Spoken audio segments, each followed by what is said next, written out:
We are finally here, just over 24 hours away from the NFL draft. And the anticipation is absolutely killing me. I'm sure it's killing you. We're going to hop in here to the Draft Network, and we are going to do our final mock draft. And yes, this is after the Teddy Bridgewater to Denver trade that took place just a few hours ago.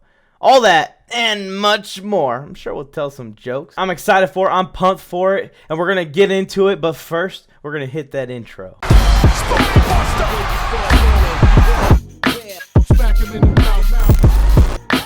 gave you fair warning. Beware. Smack him in the toward the end zone. It is caught for the touchdown.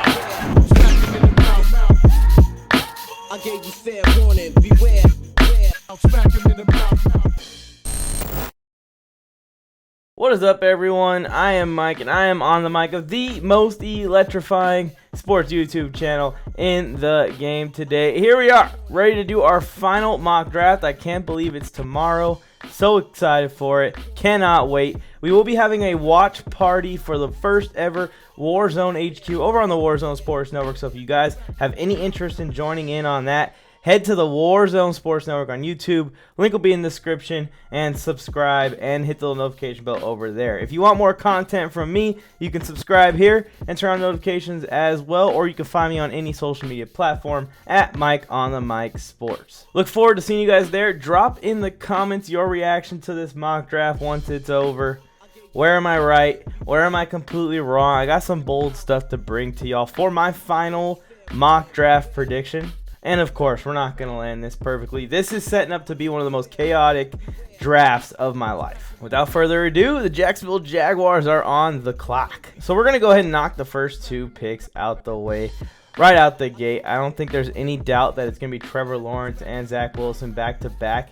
And people have been reaching out, trying to give you that hot take, try and give you that fiery take, trying to say that Zach Wilson is going to be a bust or that Justin Fields should go here instead of Zach Wilson. I disagree. I think Zach Wilson's the real deal, and he's going to be really good, even with the Jets. Hopefully they can build a team around him, and that's really going to determine his success in the long term. But I don't think he's a bad prospect at all, and I think he's going to be a solid starting quarterback for the Jets starting next year. And of course, Trevor Lawrence has been no doubt the number one overall pick since the day the NFL season ended, and we knew it was going to be Jacksonville. Whether it was going to be Jacksonville or New York, we knew that it was going to be Trevor Lawrence at number one overall. Moving on, now here we're at pick 3. The San Francisco 49ers are on the clock. They traded up to get this pick, and while they shouldn't be taking Mac Jones, I think they are taking Mac Jones. Look, they gave control to Shanahan. That was kind of announced by the GM, John Lynch, that he's going to pick the guy here. And maybe it just makes no sense to us. It can't be Jones. No way you traded to get Mac Jones. From our perspective, yeah, that's the opinion. But to Kyle Shanahan, it's Jones. End of discussion. I'll be surprised if they call anyone other than Mac Jones here at 3 overall. But you can call me out and call me wrong right out the gate at number 3 if indeed they do go Justin Fields or Trey Lance. Just all signs are pointing towards Mac Jones. There was just something lingering about Justin Fields to me because a lot of NFL GMs seem to be rating him lower than anyone else. And I was just kept saying there has to be something that we don't have access to. There has to be something that we don't know about. Sure enough, the news comes out about the epilepsy disorder that he has. Doctors have said it's not going to affect his quarterback career or NFL career, but NFL teams take all this into account, and they're going to be wary because of that. Mac Jones is going to go number 3 overall to the San Francisco 49ers, whether we agree with it or not. And this is what I love about the NFL draft. I love the drama. I love the storylines each year. It's like a build-up to a really good WrestleMania. I don't know if any of you guys were wrestling fans growing up, but just the build-up to a big show like WrestleMania, that's what it feels like. Getting ready for the draft each year, especially this year. This year's been absolutely insane. Now we're at number 4 here. When I first started working on this mock draft, I had the Denver Broncos trading in here and picking up a quarterback, picking up Trey Lance to be exact. But since the Broncos have acquired Teddy Bridgewater as of today, that's right, you guys are getting an updated mock draft after the Teddy Bridgewater trade. I don't see the Broncos trading up to grab a quarterback and load this QB room with 3 prospects to start, I guess. Teddy, Drew Lock, and it would be Trey Lance or Justin Fields. If the Broncos were going to go quarterback here, they would not have picked up Teddy Bridgewater. It would have been Drew Lock and whoever the quarterback is that they pick up. But the fact that they picked up Teddy Bridgewater leads me to believe that they are not going to draft a quarterback this early. They still may be in the running down the road, and even Adam Schefter and people with credibility have said that they may still be in the running for a quarterback, but I don't think it's at 4th overall, and I don't think it's at 9th overall. So, with that being said, I don't think the Patriots are going to be aggressors to move all the way up to 4 like this and give up so much, especially with seeing Mac Jones get picked here at 3 overall. They know some of these other quarterbacks are going to start to slide now. So expect Fields to slide. Expect Trey Lance to slide out of the top 5. Which leads Atlanta to just staying put here and taking Kyle Pitts. Look, I know there's been rumors that they're going to trade Julio Jones, but now you kind of got a superhuman offense. I don't know who is going to stop an offense with Jones, really, Matt Ryan, and Kyle Pitts in it. Whether Jones does get traded or they decide to use Kyle Pitts as kind of a replacement, I think he's the choice here for Atlanta. Now we got the Cincinnati Bengals on the clock at 5, and while 100% they should be taking Penei Sewell, I think they're going to take Jamar Chase. Again, this is a mock draft. I'm kind of predicting what I think is going to happen in real life, not what should happen. And while they should take Penei Sewell, I think they're eyeing Jamar Chase here at 5 overall. The more and more that I sit and think about it, you know, it's got to be Chase here. As I said, I love the great storyline as well. And to me, all signs are pointing to Chase. There's been leaks that Burrow wants Chase. There's been leaks that the Bengals want another weapon. And a lot of experts with the connections that can make these mock drafts the most accurate are actually putting Chase landing in Cincinnati. So I'm going to go ahead and jump on that bandwagon. And I also just in my head could see Jamar Chase in orange and black for the Bengals next year. Moving on to Miami, I really think they wanted Kyle Pitts here at 6 overall, and they're eyeing a weapon here inside of the top 6. While it would be nice to add Sewell, I think adding a weapon is more important to them here at this position. That's why they stayed inside of the top 10 instead of going back to 12. They could have gotten a Darisaw. They could have gotten a Slater probably back there at 12. So I see them coming in here to get a weapon. I think it's Kyle Pitts, but if Atlanta does take Kyle Pitts, we're going to go Jaylen Waddle here. Back-to-back wide receivers go 5 and 6. No need to panic here. You know, the backup plan is to get another dangerous weapon such as Waddle. The Dolphins are set and rearing up to make an AFC East push, but if they want to keep up with those Buffalo Bills, they need to continue to build on this offense and add some explosiveness to this offense because the defense is really already there. They just got to make sure this offense can keep up with them blow for blow. And here at pick number 7, we're actually orchestrating a trade here. The Patriots are going to be moving up to 7. And they're going to come up, and they're going to take a quarterback. They're going to take Justin Fields. Bill Belichick has seen enough here. He sweats out those first 4 picks. He sees Atlanta actually make a pick here and not trade back. Finds a trade partner here with the Detroit Lions who don't really know what they're going to do here. They kind of need to start a rebuild. They need these picks to continue on with this rebuild. Justin Fields just makes sense. Belichick kind of dipped his toes into the dual threat quarterback waters, and I think he liked it. Or Cam Newton wouldn't be back for another season with the Patriots. Cam's coming back, and Bill has a plan with a mobile guy for the future. And who better to teach a guy like Justin Fields than Cam Newton for the next season? I love Fields to the Patriots here at 7 or 8 possibly. We could see either one happen. But with the whole Denver thing, I really thought Denver would be moving up to 4 to get a quarterback. That kind of forces Atlanta's hand to go ahead and draft there and take Kyle Pitts, which allows Trey Lance and Justin Fields to slide back. Well, the Patriots don't have to give up so much to move into the top 5. They can get him outside the top 5 here at 7. Then we're actually going to have another trade here. The Carolina Panthers are going to trade back. And immediately seeing Justin Fields go, Washington football team feels the pressure to go ahead and move up and grab a guy of their own. So they're going to give up the first-round pick this year, which is 19th overall for Washington, a third-round pick this year, and they're going to give up a third and a fourth in the future for this 8th overall pick, and they're going to get a round 5 pick to replace that 4th pick next year. You just get scared if you're Washington here because you know that the Bears are probably looking to move up also for Trey Lance. You go ahead and pull the trigger. You don't let this thing go too far after you see Justin Fields get drafted and you get your guy. Yes, this is the 5th quarterback inside of the top 8.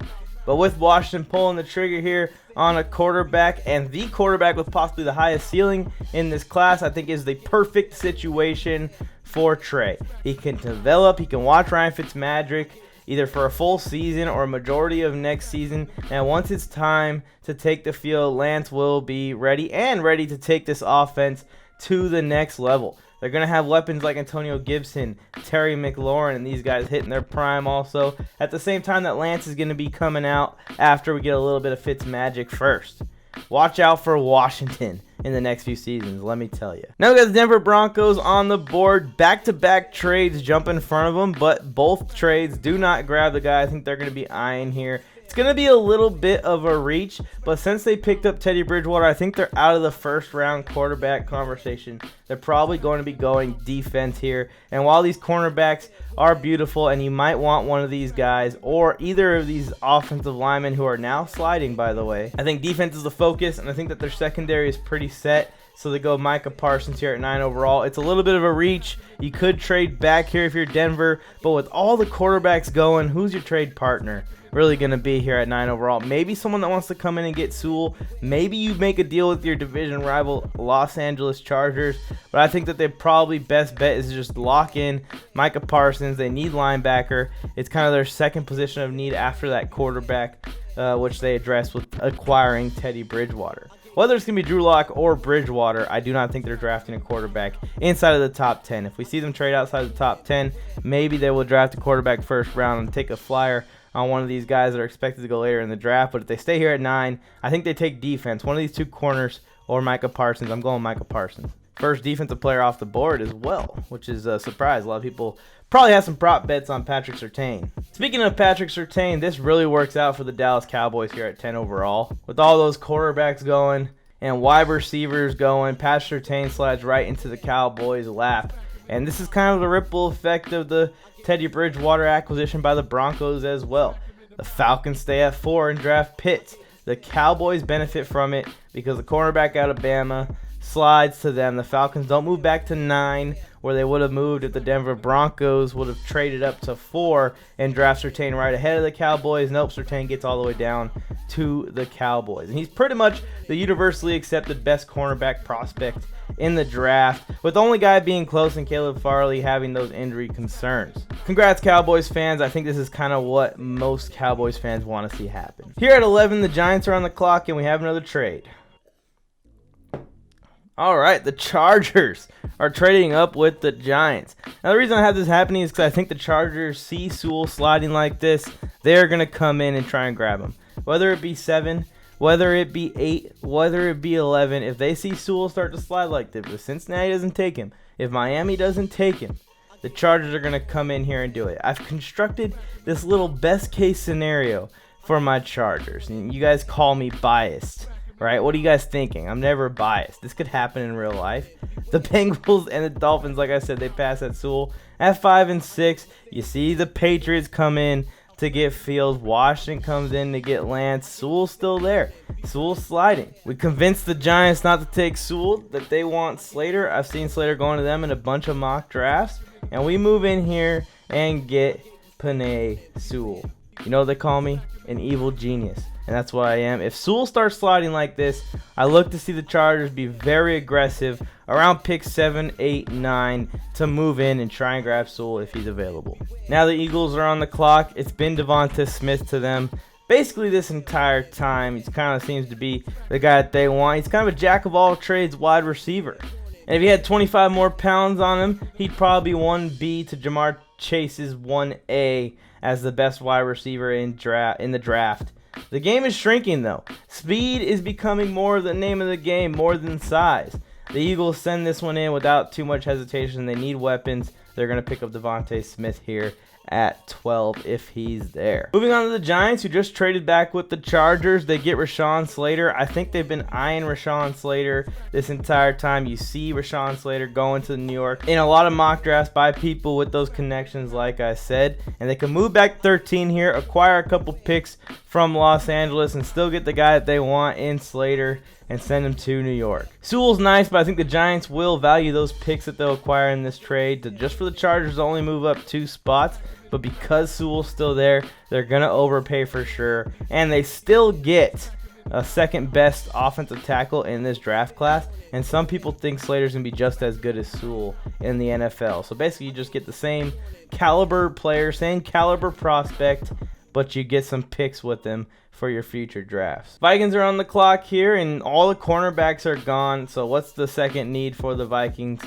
Elijah Vera Tucker, interior offensive lineman. Luna, stop! The top cornerbacks are gone. The top tackles are gone. So they decide that it's in their best interest to grab one of the best interior offensive lineman prospects in Vera Tucker here. It's a great pick, and long term, I think he's going to be a starter for the Vikings for years to come. Good selection at 14th overall for him here. Now the Lions are back on the clock after trading back with the Patriots, and I'm actually going to have them go ahead and take the offensive tackle Christian Darrisaw. The Lions kind of need everything, but if they're going to find out if Jared Goff even has a shot at being a long-term starter, they got to give him a shot to be the long-term starter. So I think it's going to be Darrisaw here. Also, you got to remember, the Lions kind of need everything. So they could take anyone at 7, or they could take a weapon here at 15 overall. I got them taking Darrisaw, trying to get Jared Goff to stay upright the best we can. It's not Slater, it's not Sewell, but like I said, for the picks acquired from the Patriots to move up here, I think it's worth it to go ahead and move back and grab Darrisaw.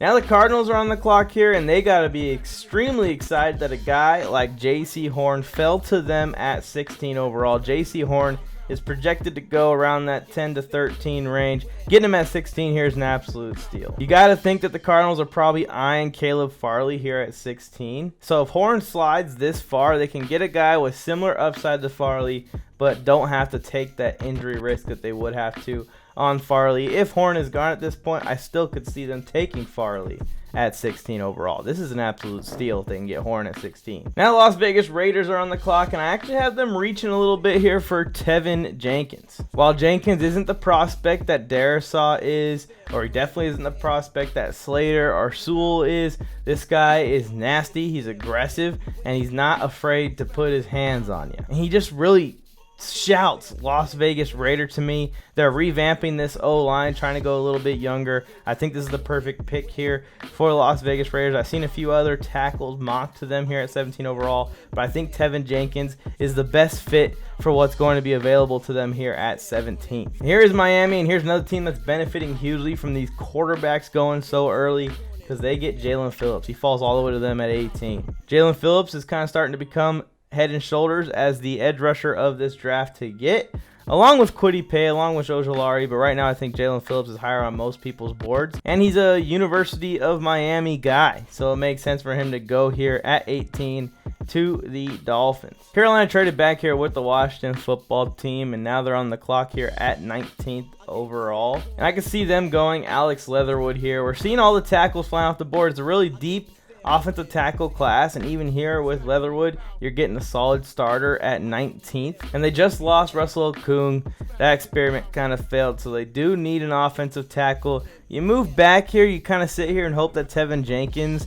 or Christian Darrisaw starts to slide a little bit, with the backup plan of just going ahead and drafting Alex Leatherwood here out of Alabama. Dude's going to be a stud still, probably a solid starter in the NFL for years to come. Which leaves the Bears here on the clock at 20 overall, and this is where we're going to have another trade. Look, the Browns could sit here and wait at 26, and they may still be able to get this guy, but I feel like it is so important that they make sure that they get Jeremiah Owusu-Koramoah in this draft, that you go ahead. The Bears might be looking at trading down now that they don't have an option at one of those quarterbacks.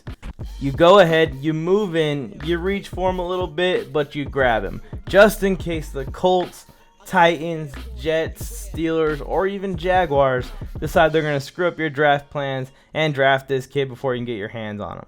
Parsons went earlier to Denver, so that kind of triggers Cleveland. Just sit here and pressure, wait it out. Can't wait any longer. Move up to 20. This guy's a hybrid linebacker / safety kind of guy that can fly with the fast guys and hit with the big guys. I said it on another show, but I think that if they pick up Jeremiah Owusu-Koramoah here and he turns out to be what I think he's going to be in the NFL, the Browns are going to have a top 5, possibly top 3 roster in the NFL going into next season. He's kind of their missing piece. They put a lot of effort into fixing that defense with John Johnson coming in and with Jadeveon Clowney coming in. Here's kind of that final piece to really solidify this defense. A safety hybrid linebacker in Jeremiah Owusu-Koramoah. I can't say enough good things about him. Now we're moving on to Indianapolis, and this guy just screams Indianapolis Colt to me.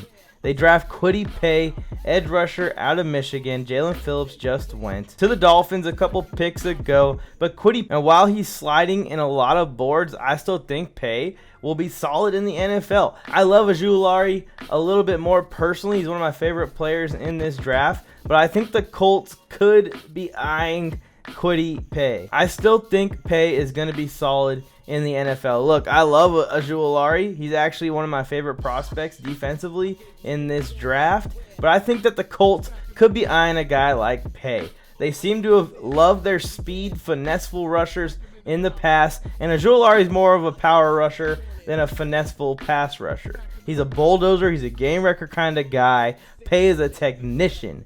This scary D-line gets even just a little bit more scarier with the drafting of Kwity Paye to the Indy Colts, baby. Now we got the Tennessee Titans on the clock. This pick is kind of up in the air. Not sure if they're going to draft a weapon or not. But if they do decide to draft a weapon, I think their best bet is going to be Rashad Bateman. Sorry, Mr. Brian Bullshit of Sports. I know you want Kadarius Toney here or even Rondale Moore here. I'm leaning Bateman as their choice. The Titans are looking for their Corey Davis replacement.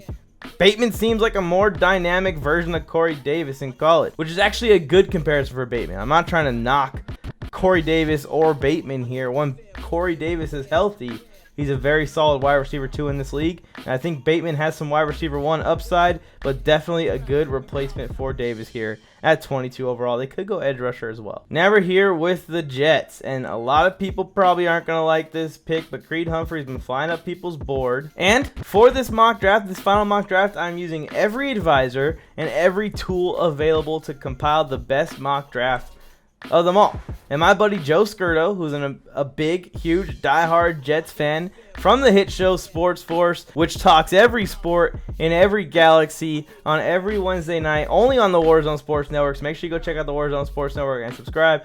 Joe has been preaching and has drafted in every mock draft that he's been a part of Creed Humphrey here with this 23 overall pick.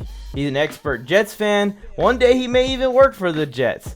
So we're going to trust him here, and we're going to put Humphrey here as our guy for 23 overall for the Jets in our mock draft as well. I can see Landon Dickinson going here, but it looks like Creed Humphrey is the guy that Joe wants to see and is the guy that the Jets want to see go at 23 here. A little bit of a reach. Again, they may trade back out of this position and get Creed Humphrey, 10 picks later. The Pittsburgh Steelers jump on the clock, and immediately you're going to see this card fly to the podium if Najee Harris is still available here. The Dolphins are a threat to take him. The Jets are a threat to take him. The Bills are a threat to move in and take him. Multiple teams are a threat to move in and take him, honestly. But he's a dream situation for the Steelers. They sit back. They go through the stress of waiting 24 picks, hoping this guy doesn't get taken by someone, especially someone that may try and surprise everyone with the Najee Harris pick here in the teens. But to me, the Steelers just have to get this run game together if they want to find any offensive success next season. Big Ben's getting old. The wide receivers aren't extraordinary. The tight ends aren't extraordinary.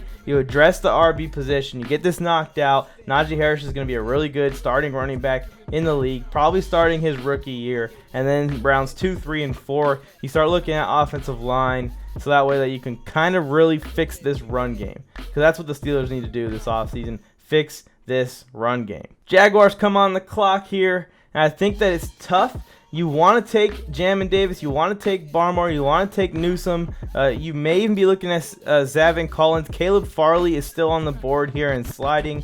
But Azeez Ojulari is the answer here for the Jaguars at 25. And this is, other than my Chargers, if they trade into the end of the first round here and get him, this is exactly where I want him to go. Jacksonville is rebuilding, and I think they're doing a very good job with the first offseason under Urban Meyer. And this is another step towards it. I think Azeez Ojulari is the best all-around pass rusher in this draft class. I know I have him going as the third one drafted, but I'm being realistic. I'm trying to predict what I think is going to happen on draft day, and for some reason they got Ojulari falling to this far in most mock drafts. They got Ojulari falling this far amongst most NFL executives that have come out and said anything about him. But I am on this bandwagon. T-Law Urban Meyer here to save the Jags. Aziz just becomes another member of this young core. And like I said, they're one step closer to having a really good high-level defense again with this pick. So then the Bears are on the clock here at 26, traded back from 20 with the Cleveland Browns. And this is where you're going to see, finally, Caleb Farley go.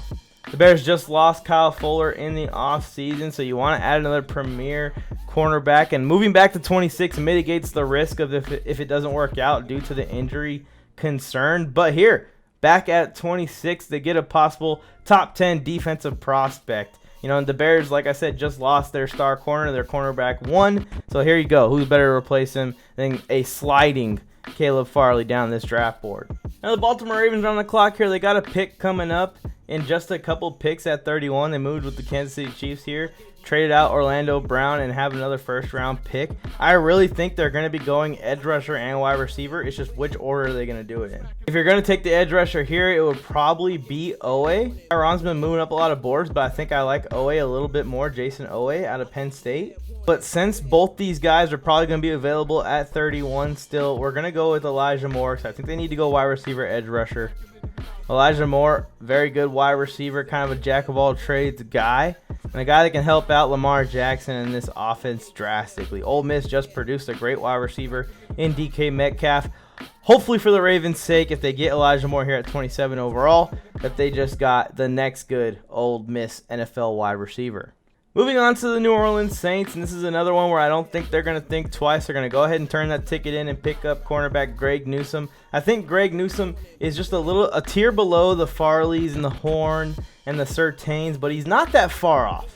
And with some development, he could become just as good as any of those guys, and the Saints can get him here at 28 overall. Janoris Jenkins is out of New Orleans. Marshawn Lattimore is on the last year of his deal. The Saints been kind of cap-strapped the last couple of years. So a jackrabbit-less and a possibly Marshawn Lattimore contract controversy leads to them taking a cornerback here. And Newsome's going to come in and play opposite of Lattimore probably in year 1 and probably do very well. Moving on to the Green Bay Packers here, and if it all plays out right, and this is the situation the Green Bay Packers are in, I think it's between Jamin Davis and Zaven Collins. It's between one of these two guys. And while Collins is flying up people's draft boards, I think it's going to be Jamin Davis. I love this kid. And I've seen some drafts where he falls into the second and even third round in some drafts. I think that's ridiculous. If he does fall out the first round, I think he's an early second round pick, like first 10 picks of the second round. He's kind of a do-it-all linebacker. He can drop back in coverage. He can come down and thump and help out with the run game. This is a no-brainer for the Green Bay Packers, in my opinion. None of the big wide receivers are available to help out Aaron Rodgers. And trust me, Aaron Rodgers isn't going to be upset if they pick a linebacker here. As long as they just pick someone that's going to help this team out during the regular season and help out come postseason time. That's all Aaron Rodgers wants to see. I know, shocking that the Packers do it here, and I think they do in real life. It could be Zaven Collins, but I think it's going to be Jamin Davis. That brings the Bills onto the clock here, and Travis Etienne is very tempting. They need a running back, but I don't think it's time to give up on Zach Moss just yet and draft a first round running back. They can wait a little bit later, add to this running back room in the second, third, and fourth rounds. I think you go Christian Barmore here, and I think he fits really well here in this Buffalo defense. Just a real nasty, opportunistic interior defensive lineman, and he's probably the best defensive lineman.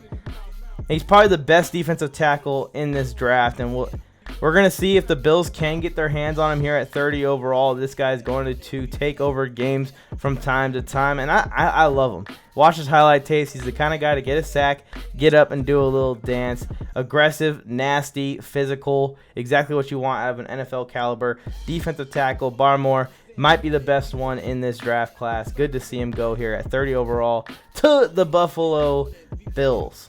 Buffalo could be a trade candidate to move up for Najee Harris too, so just watch out for that. Here we are at 31 with the Ravens, and like I said before, they're going to want to go pass rusher here, and they can feel pretty safe that both Tyron, Owe, and even if you like Rousseau better than those two guys to fall here, 231 overall, which they traded up with the Chiefs to even get this pick, and I think they go Owe. I think he's the best option here. You see the Penn State defenders going off the board here in the first round. Jason Owe to the Baltimore Ravens here at 31 overall. I think they're going to go wide receiver and edge rusher.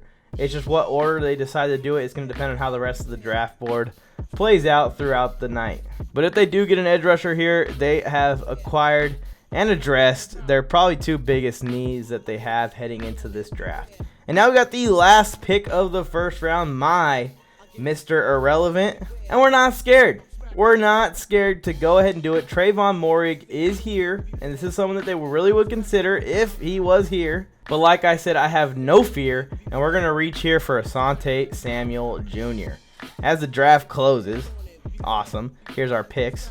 It just feels like Asante Samuel Jr. is a first-round level cornerback that we are just scared to place in the first round for whatever reasons. I'm not afraid of it. Tampa Bay went after Antoine Winfield Jr. last year, which was kind of a reach back then, and they go after Asante Samuel Jr. this year, and they got the juniors on this squad. He's going to add depth to this cornerback room for now, but as Carlton Davis and Murphy Bunting, you know, they are going to need help. They're going to need depth. If this team wants to go back-to-back, I think Asante Samuel Jr. or anyone to add depth on the defensive side of the ball, they're going to be set because they already have a lot of depth on offense, let's be honest. They've got 3 wide receivers that probably could be wide receiver ones. They got 2 running backs that could fill in as running back ones. The offensive line is stacked. You got 3 tight ends that can ball. So I think they're going to go defense here, and they're going to go depth piece. Asante Samuel Jr. is the guy that I would select if I was the Tampa Bay Buccaneers here at 32. If no one else better is sliding, Trayvon Moehrig is probably the realistic pick here. But I'm going out on a limb here. I'm going to try and get this hot take, and if I get it right, I'm going to throw it in your face. If I get it wrong, I'm going to delete the video. I'm kidding. So let's run through it real quick just one time. Jacksonville Jaguars get Trevor Lawrence. New York Jets get Zach Wilson at 2. Pretty self-explanatory. Mac Jones goes at 3 despite all of y'all's disbelief. Kyle Pitts goes to the Falcons at 4 as a result to the Broncos. Getting Teddy Bridgewater no longer trying to move up to 4. Cincinnati Bengals pick up wide receiver Jamar Chase as a reunion in Cincy. Miami Dolphins get Jaylen Waddle, add a weapon there. While they wanted Pitts, they get Waddle. They still get a very explosive weapon in him. The New England Patriots move up and get Justin Fields, who's the perfect guy to back up Cam and learn from Cam this season. Washington comes up and gets Trey Lance, another perfect situation for this guy. Super raw, has the opportunity to sit behind Ryan Fitzpatrick and get ready for his NFL career. Denver Broncos, who just got Teddy Bridgewater, are going to stick here and get Micah Parsons. The Cowboys get Patrick Surtain, kind of the guy that they want, in my opinion. Chargers move up for Penei Sewell. Call me a dreamer. I'm a dreamer. Philadelphia Eagles get Devontae Smith, kind of the guy I think they want here at 12. New York still gets Rashawn Slater, who I think they're eyeing at 11 in real life, but they get him here in 13. Pick up a few picks from the Chargers and move back. Vikings get Vera Tucker. I'm seeing Vera Tucker going to the Vikings almost every mock draft. There's a reason for it. He's their guy. Detroit Lions get Christian Darrisaw. A little bit of a pick out of left field here, but they're just sitting here at 15, and they're just clawing at best available. I think it would be Darrisaw or possibly Horn here, depending on what the Lions want to do. But Darrisaw is who I gave to them at 15. Leading Horn to fall all the way to the Cardinals at 16. That's a storyline to watch. If you see these quarterbacks start going off the board, Horn is going to start to slide, especially if Sewell starts to slide. There's no way Horn goes before Sewell or Rashawn Slater. Las Vegas Raiders at 17 get a nasty tackle, a guy that can come into their offensive line room and fit in just right in Tevin Jenkins. Miami Dolphins add the Miami pass rusher and Jaylen Phillips. A lot of people think he's the best pass rusher in this draft. Carolina Panthers get Alex Leatherwood, very solid starting caliber offensive tackle here at 19, and they acquired a ton of picks moving back here with the Washington football team. Cleveland Browns don't hesitate, and they move up here and get Jeremiah Owusu-Koramoah. They don't want to take the risk of any of the other guys getting him before he can get to them at 26. Bears move back to 26. The Colts get Kwity Paye. He just looks, feels, everything is reminding me of a Colts player. I think Kwity Paye is going to fit in well here in Indianapolis. Tennessee Titans get Rashad Bateman, trying to replace Corey Davis. New York Jets reach for Creed Humphrey here. Look to see the Jets possibly trading back. How crazy would it be if the Bills trade in here and get Najee Harris right before the Steelers? Anyways, they don't in my mock draft. Pittsburgh Steelers get Najee Harris here at 24 overall. And the Pittsburgh fan nation, Steel Curtain, yelling terrible towel. People are extremely excited. Jaguars get Azeez Ojulari, one of my favorite players in the draft here. Chicago Bears move back to 26 and still get Caleb Farley, good replacement for Kyle Fuller. The Baltimore Ravens pick up a weapon here for Lamar Jackson in this offense and Elijah Moore. New Orleans Saints replace Janoris Jenkins and get ready for what could be an abrupt exit from Marshawn Lattimore and Greg Newsome. Green Bay Packers have a choice between a couple different linebackers, but choose Jamin Davis in my mock draft. And the Buffalo Bills get Christian Barmore. I think this is a no-brainer if Harris is not available to them. Baltimore Ravens at 31 get Jason Owe. It could be any edge rusher here, whether it's Rousseau, Owe, or Tyron. Whoever they want here is going to be an edge rusher at 31 for the Baltimore Ravens. And then the Tampa Bay Buccaneers. I wanted to give you a hot take to close it out with Asante Samuel Jr. So we did it. We made it through the entire final Mike on the Mic Sports mock draft. Let me know what you think in the comment section below. I'm not going to take too much more of your time. Please help my dreams come true. Hit that subscription button and notification bell next to it. And if you want 5 weekly shows, including live streams, watch parties, and everything in between, I highly suggest you head over to the WARZONE Sports Network and subscribe over there. I co-founded it, and I'm telling you, if you're a sports fan, you're missing out if you're not subscribed over there. So head over there and subscribe. Mike on the Mic Sports across the board: Twitter, TikTok, Instagram, Facebook, and everything in between. Got all the cheap plugs for the episode. I think that is all of them. Thanks for tuning in, y'all. I appreciate all of you. Help us get to that 1,000 subscriber goal by sharing this with some friends and family. I'm Mike, and I am on the mic. This is me saying, until next time, enjoy the end screen. I gave you fair warning, beware, beware. Smack him in the mouth. I gave you fair warning, beware.